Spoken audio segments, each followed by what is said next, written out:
everyone, it's Kimber Schaefer here with Rage in the Cage OKC News, and we are here at Wilshire Gun Range in Oklahoma City. This is a sponsor for Rage in the Cage. They are sponsoring our upcoming event on December 16th, Rage in the Cage 49. We couldn't be more excited to be here, and we couldn't be more excited to bring you Frederick Gunner, who is a fighter, a pro fighter that's going to be on this card. And you know, Frederick, this is extra special to me because I got to interview your first time you ever stepped in the cage. As an amateur for Rage in the Cage, and also your pro debut was for Rage in the Cage, so it's extra special to have you back on a card. How are you feeling right now? I'm feeling great. I'm stoked. Just ready to get in that octagon and do what I do. Trials, tribulations, some learning curves here, but we're gonna see a great show. Well, I'm excited. So let's back it up a little bit because you had such a fantastic amateur career. I mean, it got to the point that there wasn't any amateur heavyweights that wanted to fight you. So you were kind of propelled into a pro career really quick, probably before you were ready. Yeah. You know, hindsight is 20/20, we know that. But how do you feel about that? What would you advise somebody else in your situation? Sometimes you have to be patient, take the time, mature, perfect your craft. Then bring it on, because this is a business. It's about your markability, and those numbers is all they look at. So protect yourself, protect your interests, and increase your range. And something that new amateur fighters may not realize is that while your record matters, it matters as a professional fighter. So your amateur career is kind of your learning curve, and so a lot of fighters jump into that pro career so quickly, which I know that as you look back, you wish you would have waited a little bit longer. A little bit of adjustment, but you know, it helped. Finances are finances, and I can understand the strain, but you have to think long term as well as short term. Quick turnaround, yeah, but if you're not growing enough to deal with the higher skill levels that have had a longer amateur record than you, then you're gonna have a hard learning curve. We don't lose, we learn. Well, and kind of like the saying says, short-term sacrifices for long-term gains, I believe it is. So let's move on now. Your pro career is in full swing. I mean, what now? You've got to turn your record around because you had some early losses in your pro career. Yes, ma'am. What is your game plan now going into your career, and how are you going to change that up? Well, it's all about basics, but I've added to them, so we just gotta let those be seen. We're not gonna talk about them too much. We're just gonna get in there and you're gonna have to study the film and just be prepared for what you don't know. Well, and you do such a fantastic job of just being positive and not allowing the negatives or the setbacks to get in your way. I mean, it's all about looking forward. And Short-term memory.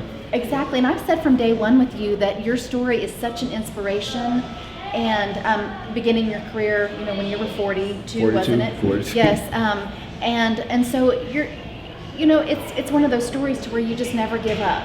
And you're at that point right now. Again, you don't give up. You keep going and you keep proving people wrong. And I mean, I still see such great things in your MMA career. What do you see future? I'm not done yet. I'm just holding on, and let's get this record going in the right direction and see what happens. Because you ain't done until you're done.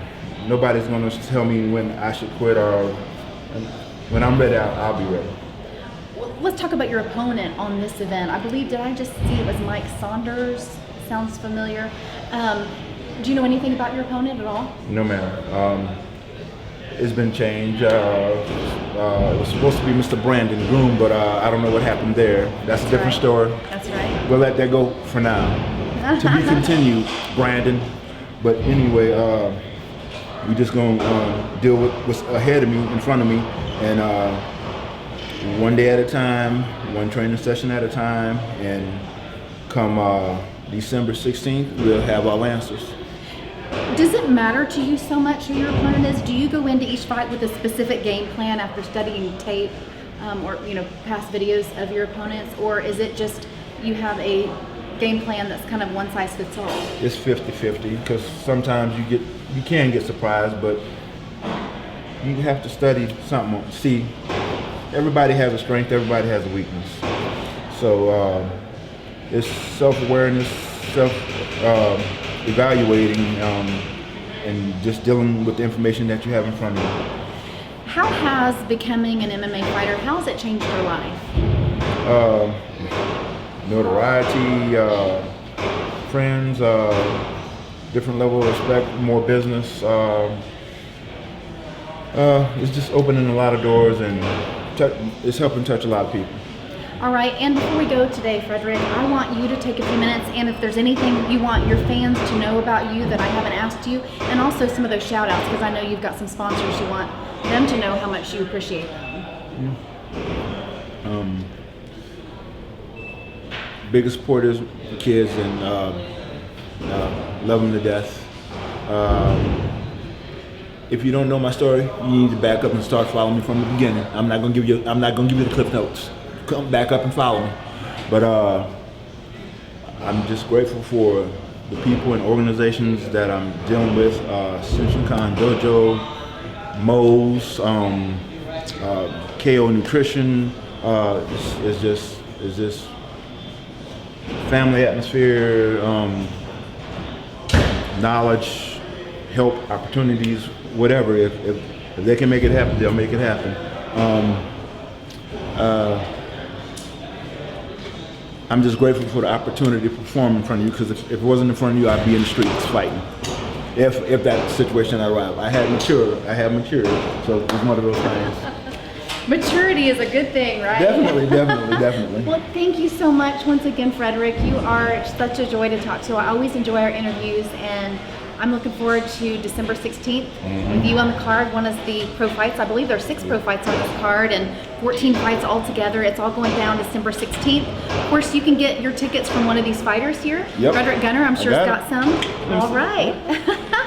There we go. Hey, you can get tickets as well from Ticketstorm.com. If you can't meet up with Frederick, Ticketstorm.com, and we really hope to see you there December 16th.